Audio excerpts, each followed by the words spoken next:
दोस्तों नमस्कार, good morning. दोस्तों आज हम समाकलन की एक महत्वपूर्ण विधि खंड से समाकलन विधि का अध्ययन करेंगे। सबसे पहले आपके माइंड में ये सेट होना चाहिए कि खंड से समाकलन विधि का उपयोग कब करते हैं। ये आपके माइंड में कॉन्सेप्ट सेट होना चाहिए। तो ध्यान से सुनना। जब दो या दो से अधिक चर फलन गुणनफल में दिए गए हों, जब दो या दो से अधिक चर फलन गुणनफल में दिए गए हों, खंड से समाकलन विधि का उपयोग करते हैं। मित्रों, इसके साथ साथ आपको ये भी याद रखना है कि दो चर फलन गुणनफल में दिए गए हों, प्रत्येक फलन का समाकलन खंड से समाकलन विधि से नहीं किया जाएगा जो गुणनफल के रूप में दिए गए हों। क्यों? क्योंकि आप जानते हो समाकलन केवल उन्हीं फलनों का किया जाता है वो किसी न किसी फलन के अवकलज होने चाहिए। तो प्रत्येक स्थिति के लिए ये बात सत्य नहीं है। कौन सी बात सत्य नहीं है? कि दो चर फलन गुणनफल में दिए गए हों, खंड से समाकलन विधि लग जाए। समझ रहे हो ना? उन्हीं फलनों में लगेगी कि वो दिया गया फलन किसी न किसी फलन का अवकलज होना चाहिए। जर्नल वे में खंड से समाकलन विधि का उपयोग कब करते हैं? जब दो चर फलन गुणनफल में दिए गए हों तो खंड से समाकलन विधि का उपयोग करते हैं। मित्रों अब ध्यान दें, दो चर फलन गुणनफल में दिए गए थे अवकलन में। u इंटू वी वाला फॉर्मूला काम में लिया था। u इंटू वी वाले फॉर्मूले में प्रथम फलन और द्वितीय फलन मानने में कोई दिक्कत नहीं थी। किसी को प्रथम फलन माना जा सकता था, किसी को द्वितीय फलन माना जा सकता था। लेकिन मित्रों, खंड से समाकलन में प्रथम फलन एवं द्वितीय फलन के चयन पर खंड से समाकलन की सफलता निर्भर करती है। कहने का मतलब यहाँ मेन जो बात है वो प्रथम और द्वितीय फलन के चयन की बात है। यहाँ अपन की मर्जी नहीं चलेगी। जबकि अवकलन में u इंटू वी वाले फॉर्मूले में आपकी मर्जी चली थी, किसी को प्रथम फलन और किसी को द्वितीय फलन मान लिया जाता था। जबकि खंड से समाकलन विधि में प्रथम और द्वितीय फलन को मानने का एक तरीका है, उस तरीके को मैं आपको बताऊंगा। तो ध्यान से सुने। खंड से समाकलन विधि उपयोग में कब लाई जाती है? जब दो चर फलन गुणनफल में दिए गए हों, खंड से समाकलन विधि का उपयोग करते हैं। बताओ, खंड से समाकलन की सफलता किस पर डिपेंड है? प्रथम फलन एवं द्वितीय फलन के चयन पर। अगर आपने प्रथम फलन और द्वितीय फलन का चयन सही ढंग से कर लिया तो खंड से समाकलन से इजी वे में क्वेश्चन हो जाएगा।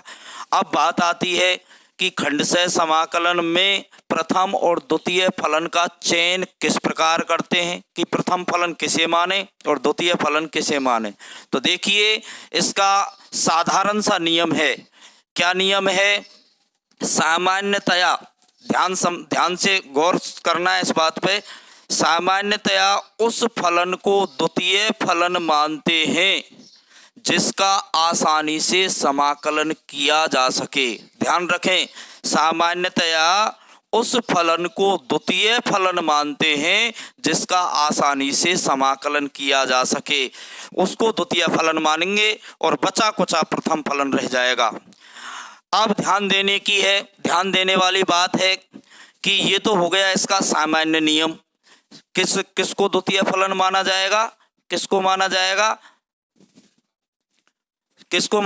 द्वितीय फलन जिसका आसानी से समाकलन हो जाए, अर्थात मानक सूत्रों से समाकलन हो जाए, उसको द्वितीय फलन माना जाएगा। लेकिन मित्रों, प्रथम और द्वितीय फलन के चयन करने की एक ट्रिक भी होती है। उस ट्रिक से भी हमारा पूरा काम चल जाएगा। वो ट्रिक ही इम्पोर्टेंट ट्रिक है और उस ट्रिक का नाम मैं यहाँ लिख रहा हूँ। उस ट्रिक का नाम है आइलेट।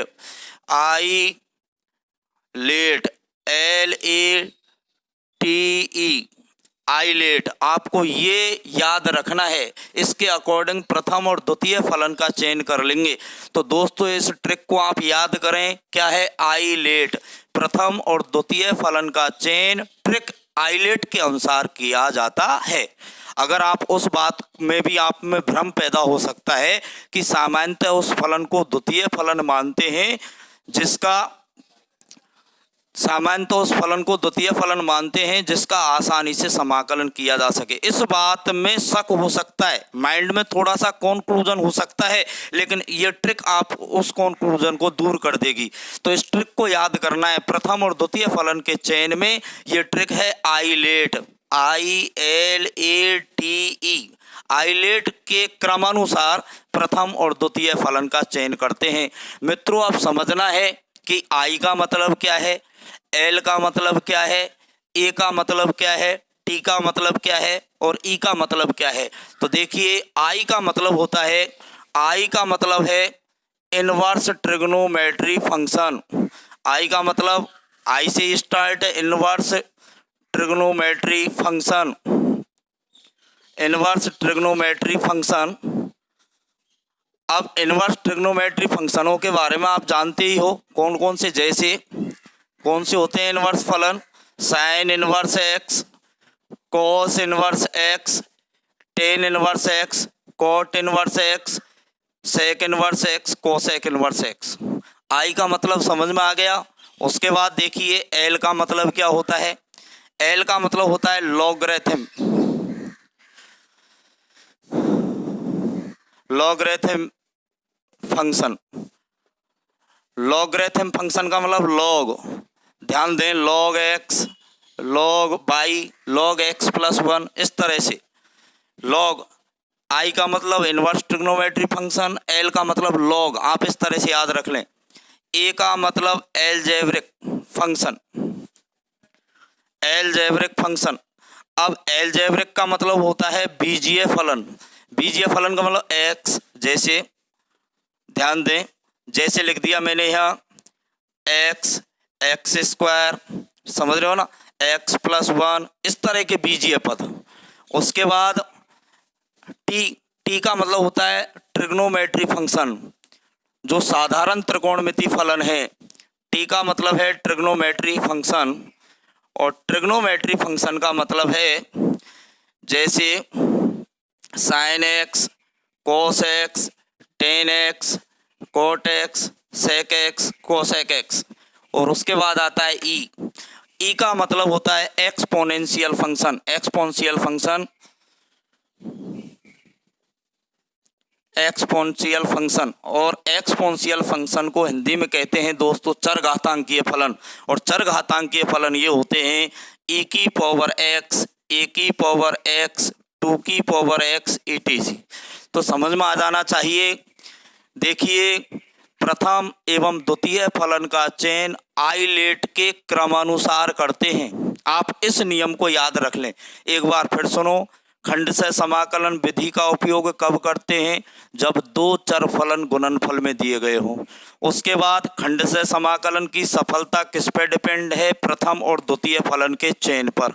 अब बात आती है कि प्रथम और द्वितीय फलन का चयन कैसे करते हैं, तो किससे करते हैं, आइलेट के क्रमानुसार। मित्रों, आई का मतलब क्या होता है, इनवर्स ट्रिग्नोमेट्री फंक्शन। एल का मतलब क्या होता है, लॉग। ए का मतलब क्या होता है, एलजेब्रिक, एलजेब्रिक मतलब बीजीय पद। टी का मतलब क्या होता है, ट्रिग्नोमेट्री। ई का मतलब क्या होता है, एक्सपोनेंशियल फंक्शन।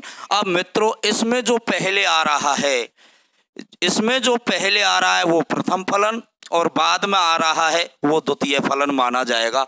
जैसे मैं एग्जाम्पल के तौर पे यहाँ लिख देता हूँ, जैसे मैंने लिख दिया x sine x D x, इसका हमें इंटीग्रेशन करना है। आप सोचेंगे कि सर दो चर फलन दिए गए हैं, एक चर फलन x है, एक चर फलन साइन एक्स है। दो चर फलन दिए गए हैं और इनका हमें समाकलन करना है। तो आप सोचेंगे कि खंडशः समाकलन विधि लग सकती है।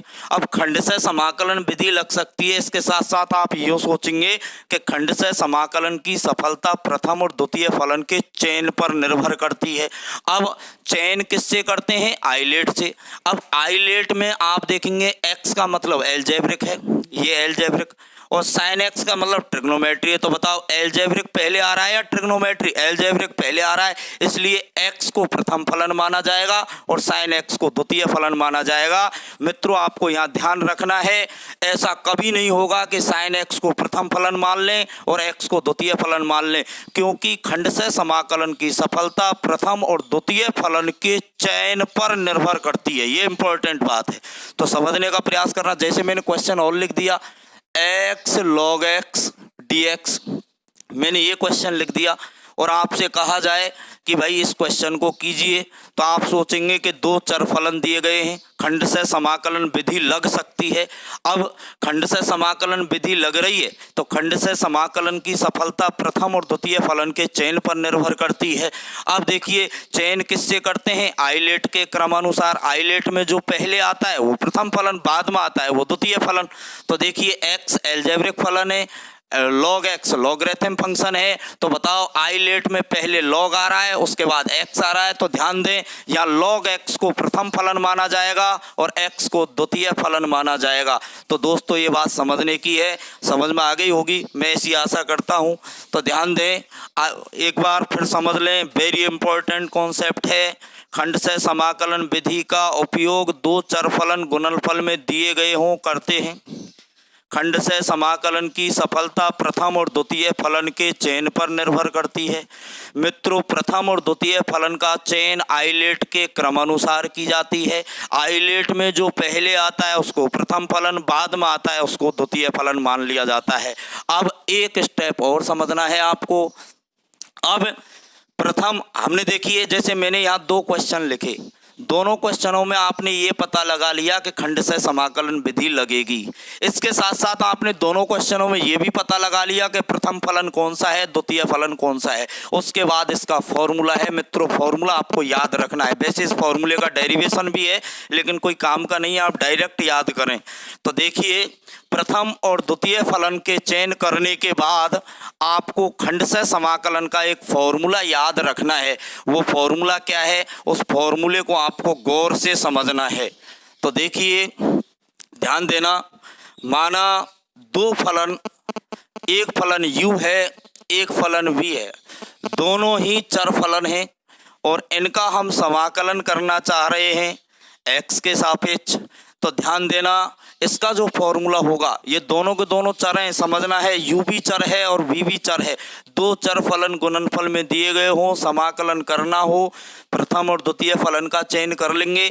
माना कि प्रथम फलन u है, मान रहा हूं मैं यहाँ तो, और द्वितीय फलन v है, ठीक है। तो इसका जो फॉर्मूला होगा वो क्या होगा, प्रथम फलन एज इट इज। ध्यान रखना, फॉर्मूला याद रखना है, प्रथम फलन as it is, u as it is into द्वितीय फलन का समाकलन, प्रथम फलन एज इट इज इंटू द्वितीय फलन का समाकलन। तो द्वितीय फलन का समाकलन ऐसे ही लिखा जाएगा, देखिए प्रथम फलन एज इट इज इंटू द्वितीय फलन का समाकलन, फिर माइनस चिन्ह, ध्यान रखना।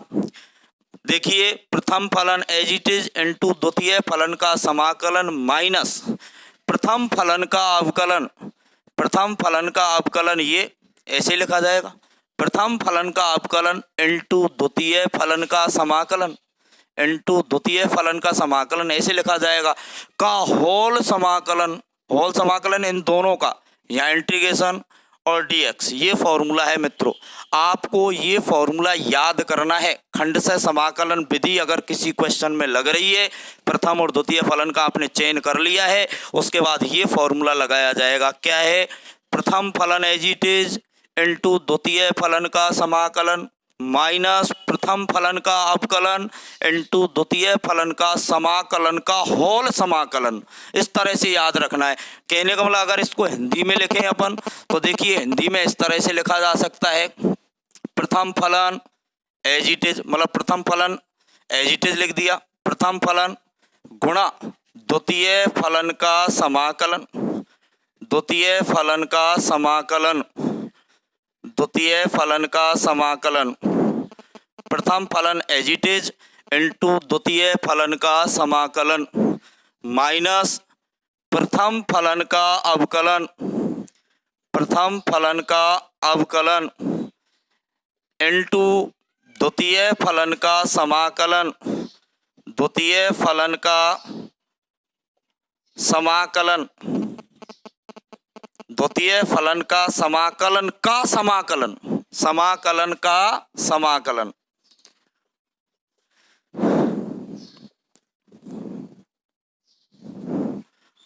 ध्यान दें, देखिए इस तरह से आपको ये फॉर्मूला याद रखना है और फॉर्मूला याद हो गया, खंडशः समाकलन का आधा सा काम कंप्लीट हो गया। ध्यान दें, देखिए दो चर फलन गुणनफल में दिए गए हों, सबसे पहले तो प्रथम और द्वितीय फलन का चयन करते हैं आइलेट के क्रम अनुसार। जैसे ही प्रथम और द्वितीय फलन का चयन हो जाता है तो फिर फॉर्मूला काम में लेते हैं। फॉर्मूला क्या होता है?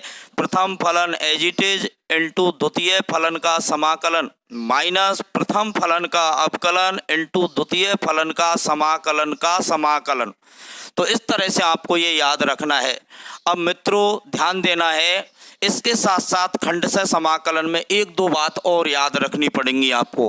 कौन सी है?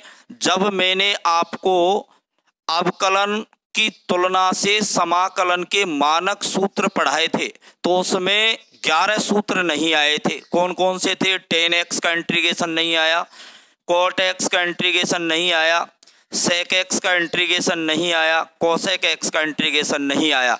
इन चारों इंटीग्रेशनों को हमने प्रतिस्थापन विधि से पढ़ लिया। इसके साथ साथ और कौन से इंटीग्रेशन नहीं आए?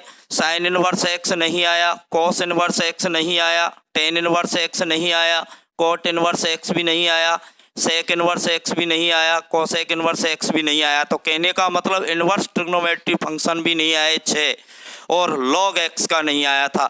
तो मित्रों 4 का समाकलन तो हमने प्रतिस्थापन विधि से पढ़ लिया और उनके फॉर्मूले भी अपन ने याद कर लिए।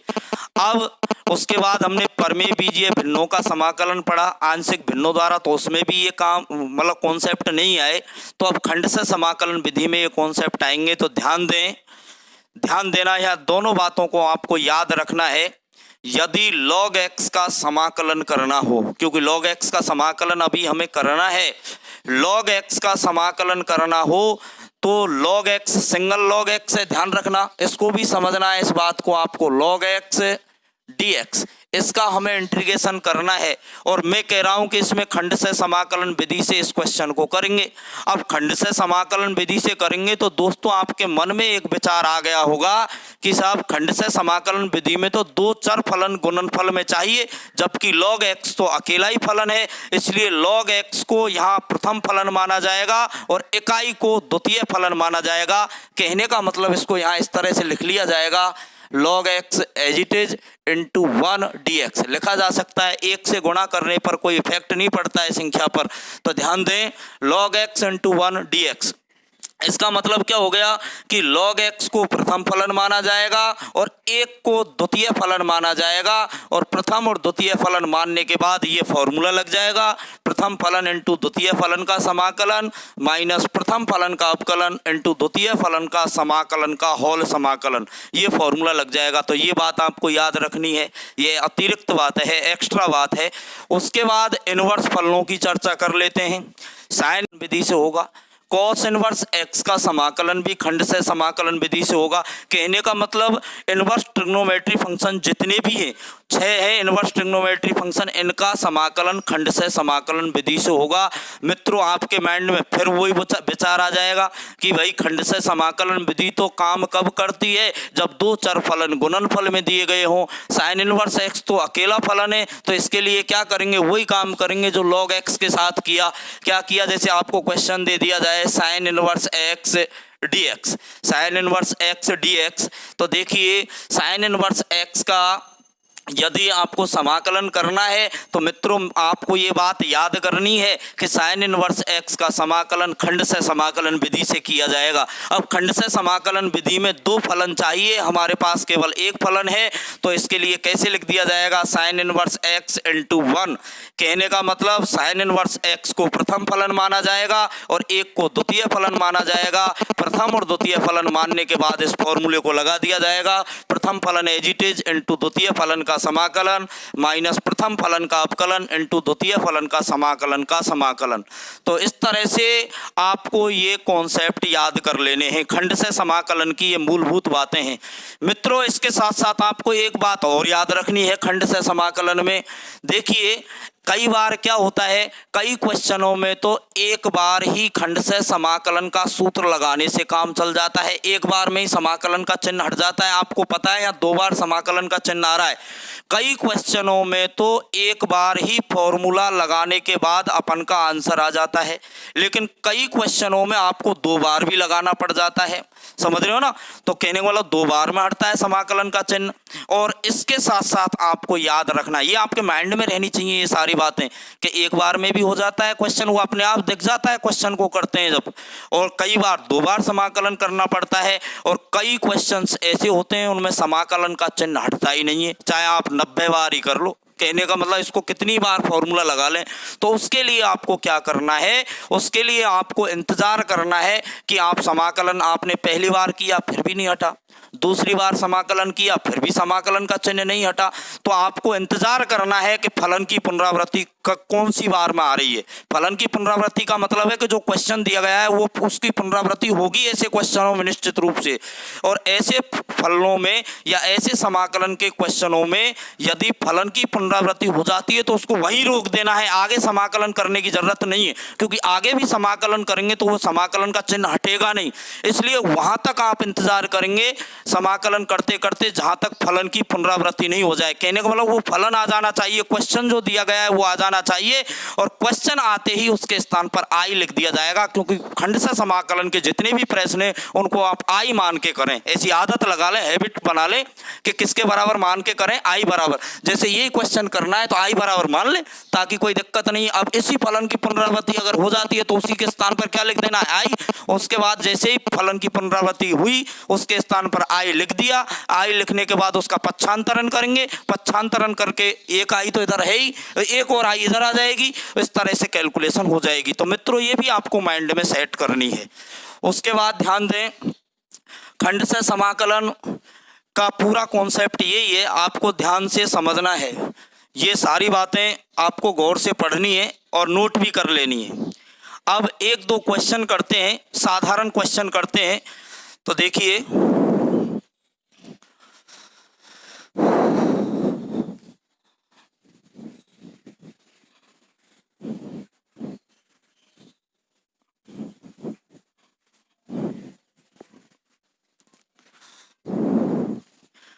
जैसे क्वेश्चन लिख दिया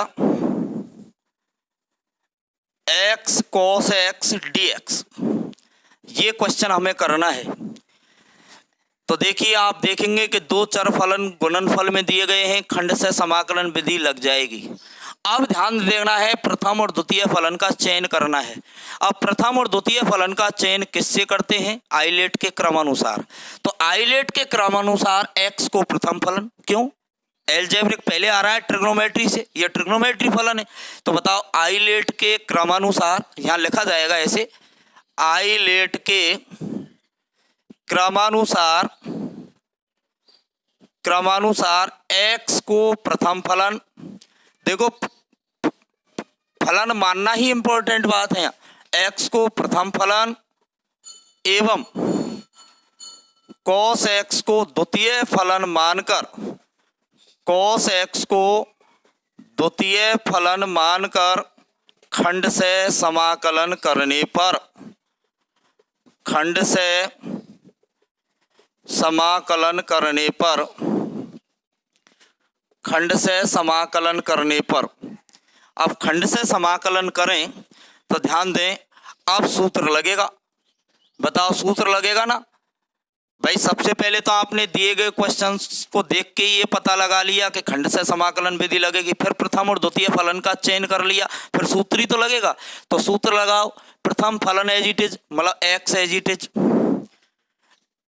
इनटू द्वितीय फलन का समाकलन।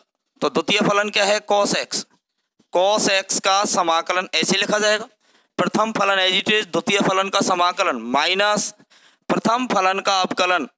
प्रथम फलन का अवकलन ऐसे लिखा जाएगा मित्रों, प्रथम फलन का अवकलन इंटू द्वितीय फलन का समाकलन cos x dx का होल समाकलन, ये इंटीग्रेशन और dx। तो देखिए सूत्र में सेट कर दिया। अब इसकी कैलकुलेशन करेंगे। तो ध्यान दें, x के स्थान पर x, मित्रों cos x का डायरेक्ट समाकलन होता है। cos x का क्या होता है समाकलन? sin x। cos x का अवकलन तो माइनस sin x होता है, जबकि cos x का समाकलन क्या होता है? sin x। तो ये आ गया x sin x। उसके बाद देखिए माइनस, बताओ इसका अवकलन करें, x का x के सापेक्ष अवकलन 1, ये तो यहाँ लिख दिया जाएगा 1। cos x का x के सापेक्ष समाकलन क्या होता है? sin x। 1 का गुणा sin x से करें तो sin x, तो कहने का मतलब sin x। और अभी समाकलन का ये चिन्ह तो शेष ही है, ये चिन्ह हटा दिया, ये चिन्ह हटा दिया, लेकिन ये वाला चिन्ह शेष है। तो यहाँ इस तरह से लिख दिया जाएगा। मित्रों समझ में आ गई बात? देखिए 1 इसके स्थान पर sin x, 1 गुणा sin x करें sin x, अभी ये इंटीग्रेशन का चिन्ह शेष है। अब ध्यान दें अगले स्टेप में x sin x माइनस, अभी sin x का इंटीग्रेशन करना है। sin x का इंटीग्रेशन क्या होता है? Minus cos x। अब माइनस माइनस क्या हो जाएगा मित्रों? प्लस। तो प्लस cos x और लास्ट में प्लस c लिखना है, क्योंकि ये इंडेफिनेट इंटीग्रल है। इंडेफिनेट इंटीग्रल में प्लस c आता ही है। तो ये इस तरह से क्वेश्चन करना है। जैसे 2-3 क्वेश्चन और करें इस तरह के साधारण, ताकि आपको प्रैक्टिस हो जाए।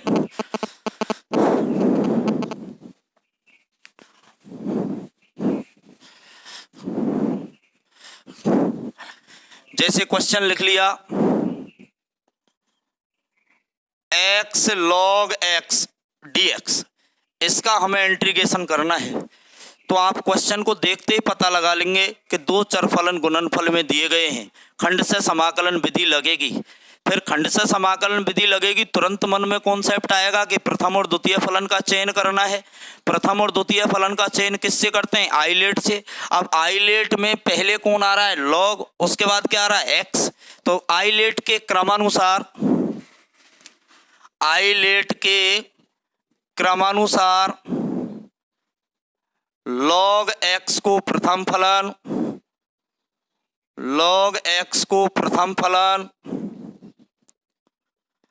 एवं x को द्वितीय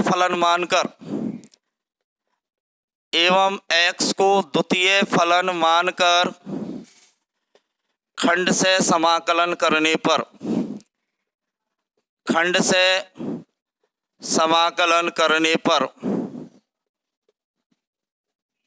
आप सूत्र लगेगा। मित्रों सूत्र लगाओ। प्रथम फलन एज इट इज, इसका मतलब log x as it is, प्रथम फलन log x है, log x as it is into द्वितीय फलन का समाकलन, तो x dx, द्वितीय फलन x ही तो है, माइनस प्रथम फलन का अवकलन d/dx log x, प्रथम फलन का अवकलन हो गया है, इंटू द्वितीय फलन का समाकलन x dx, और फिर का होल समाकलन।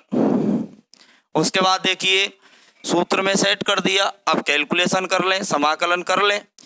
log x as it is, मित्रों इसमें x की पावर n का सूत्र लगेगा। x की पावर n का समाकलन होता है x की पावर n+1 बटे n+1। इसका मतलब इसका जो समाकलन आएगा वो आएगा x²/2 आ गया, माइनस log x का अवकलन होता है 1/x, तो 1/x, और इसका आपको समाकलन करना है तो इसका क्या आ जाएगा? x²/2। बताओ ये चिन्ह हट गया d/dx, ये वाला चिन्ह हट गया, लेकिन ये चिन्ह शेष है। इसका मतलब यहाँ dx, ये बात आ गई यहाँ तक। उसके बाद ध्यान दें log x into x²/2 minus x से x² x² कट गया, और 1/2 को बाहर निकाल लेता हूं तो 1/2 और x dx ये बचा मित्रों। उसके बाद ध्यान दें, देखिए इसको आगे लिख सकता हूं, लिखना चाहूं तो मैं x²/2 log x minus 1/2 as it is, और इसमें पुनः x की पावर n का फॉर्मूला लग गया, तो इसका क्या आ गया समाकलन x²/2 प्लस c। अगले स्टेप में और कैलकुलेशन कर दें तो क्या आ जाएगा? x²/2 log x minus 1/4 x square plus c. तो इस तरह से खंडशः समाकलन विधि के क्वेश्चनों को करते हैं। आपको ये कॉन्सेप्ट समझ में आ जाना चाहिए। देखिए एक क्वेश्चन और लें ऐसा जो नॉर्मल टाइप का है।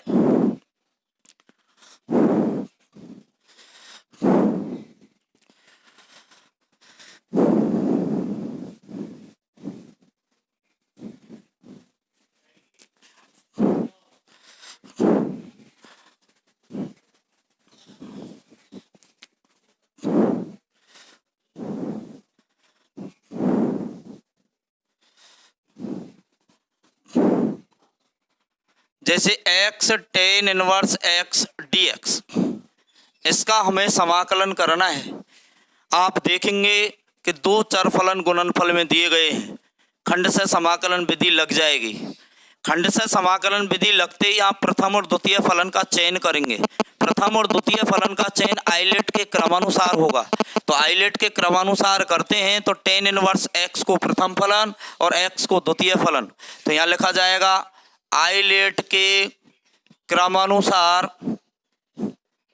आइलेट के क्रमानुसार tan इनवर्स x को प्रथम फलन एवं x को द्वितीय फलन एवं x को द्वितीय फलन मानकर, x को द्वितीय फलन मानकर खंडशः समाकलन करने पर, खंडशः समाकलन करने पर अब देखिए यहाँ सूत्र लगेगा, सूत्र को लगाएं। प्रथम फलन एज इट इज मतलब tan inverse x as it is into द्वितीय फलन का समाकलन, द्वितीय फलन क्या है x dx माइनस प्रथम फलन का अवकलन d/dx tan inverse x into द्वितीय फलन का समाकलन, द्वितीय फलन x dx का होल समाकलन, का होल समाकलन। मित्रों सूत्र में सेट कर दिया, उसके बाद क्वेश्चन को हल करें, समाकलन करें। tan inverse x as it is और ध्यान दें x dx में वही x की पावर n का फॉर्मूला, तो इसका आ गया x²/2 minus tan inverse x का x के सापेक्ष अवकलन करना है। तो मित्रों होता है क्या होता है 1/1 प्लस x²। उसके बाद x का समाकलन करें तो ये होता है x²/2 और dx और इंटीग्रेशन, ये समझ में आ गई होगी। अगले स्टेप में ध्यान दें, x²/2 को आगे लिख लिया, कोई फर्क नहीं पड़ता है। tan inverse x minus constant को बाहर निकालें, 1/2 को बाहर निकाल लें तो 1/2 integration x²/1 plus x² dx। अब इसका समाकलन करने के बहुत सारे तरीके हैं। पहला तरीका तो क्या है, इसमें एक जोड़ दें एक घटा दें, क्योंकि नीचे वाली सिमेट्री से हमें पता लग जाएगा। दूसरी बात, ये परमेय बीजीय फलन है, परमेय बीजीय फलन में ये विषम परमेय बीजीय फलन है कि वो बराबर पावर है, तो अंश में हर का भाग लगाया जा सकता है। तो कई मेथड हैं इसको सॉल्व करने के, जो आपको अच्छा मेथड लगे उससे आप कर देना है। तो देखिए यहाँ से ध्यान दें, x²/2 tan inverse x minus 1/2, इसको मैं मान लेता हूँ I1 और समीकरण 1 अलग से सॉल्व कर लें। तो देखिए I1 को अलग से सॉल्व करें यहाँ से, तो ध्यान दें I1 बराबर क्या माना है, I1 बराबर माना है x² 1 प्लस x²। इसका हमें समाकलन करना है। वैसे यहाँ भी कर सकते थे लेकिन सुविधा की दृष्टि से अलग सॉल्व कर लें। उसके बाद देखिए नीचे वाली सिमेट्री से मैं इसको तोड़ देता हूँ, एक जोड़ देता हूँ एक घटा देता हूँ। तो देखिए I1 बराबर इस तरह से लिख सकता हूँ मैं 1 plus x² minus 1 upon 1 plus x² dx लिखा जा सकता है मित्रों। उसके बाद सेपरेट डिवाइड कर लें, सेपरेट डिवाइड करें तो I1 बराबर 1 plus x² upon 1 plus x² minus 1 upon 1 plus x² और उसके बाद dx। अब देखिए अगले स्टेप में I1 बराबर ये आपस में कट गए, 1 प्लस एक्स स्क्वायर से 1 प्लस, तो क्या रह गया 1 minus 1 upon 1 plus x square. मित्रों क्वेश्चन मानक फॉर्म में चेंज हो गया। अलग अलग समाकलन कर सकते हैं, एक डी एक्स इसका मतलब डी एक्स और D x upon 1 plus x square ten inverse x का फॉर्मूला है। तो डायरेक्ट देखिए I1 बराबर इसका तो हो गया एक्स, एक डी एक्स का, इसका हो गया माइनस चिन्ह है ही टेन इनवर्स एक्स प्लस सी। अब I1 का मान समीकरण 1 में रख सकते हैं। तो देखिए I1 का मान समीकरण 1 में रखने पर, I1 का मान समीकरण 1 में रखने पर, अब I1 का मान समीकरण 1 में रखें तो आ जाएगा एक्स स्क्वायर बटे 2 टेन इनवर्स एक्स माइनस 1 बटे 2। I1 की वैल्यू क्या है, ध्यान रखना माइनस का चिन्ह, माइनस 1 बटे 2। मैं देखिए कोष्टक लगा लेता हूँ, माइनस चिन्ह बाहर है, माइनस 1 बटे 2। उसके बाद देखिए 1 बटे 2 का गुणा किससे है, x minus tan inverse x plus c लिखा जा सकता है। सी तो प्लस हो चाहे माइनस, उससे कोई फर्क नहीं पड़ता, कांस्टेंट है, प्लस सी लिखना है आपको हमेशा।